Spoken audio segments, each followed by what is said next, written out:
शिक्षकों को राजकर्मी का दर्जा देने पर चर्चा।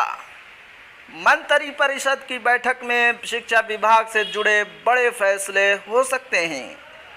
कैबिनेट में आज, जी हाँ, बहुत ही बड़ी खबर है।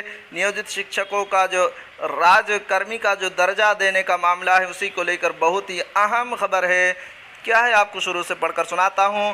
राज्य के करीब 4 लाख नियोजित शिक्षकों को राजकर्मी का दर्जा दिए जाने पर जल्द ही फैसला लिए जाने की उम्मीद है। इसको लेकर शिक्षा विभाग की ओर से तैयारी पूरी कर ली गई है। वित्त विभाग और कैबिनेट की स्वीकृति के बाद शिक्षकों को राजकर्मी का दर्जा दे दिया जाएगा। इन चर्चाओं के बीच सोमवार को राज्य कैबिनेट की बैठक हो रही है। बैठक में राज्य सरकार कई महत्वपूर्ण निर्णय लेगी। मालूम हो कि आमतौर पर कैबिनेट के बैठक के लिए मंगलवार का दिन तय रहता है, पर इस बार एक दिन पहले इसका आयोजन हो रहा है।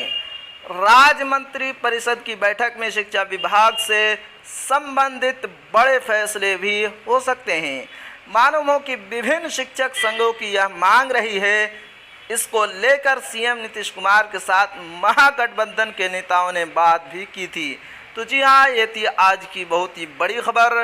लास्ट में एक छोटी सी अपील है कि अगर आप हमारे चैनल पर नए हैं तो हमारे चैनल को ज़रूर सब्सक्राइब कीजिए और बेल आइकन के घंटे को भी ज़रूर दबा दीजिए, क्योंकि मैं आपके लिए इसी तरह की खबरें लेकर आता रहता।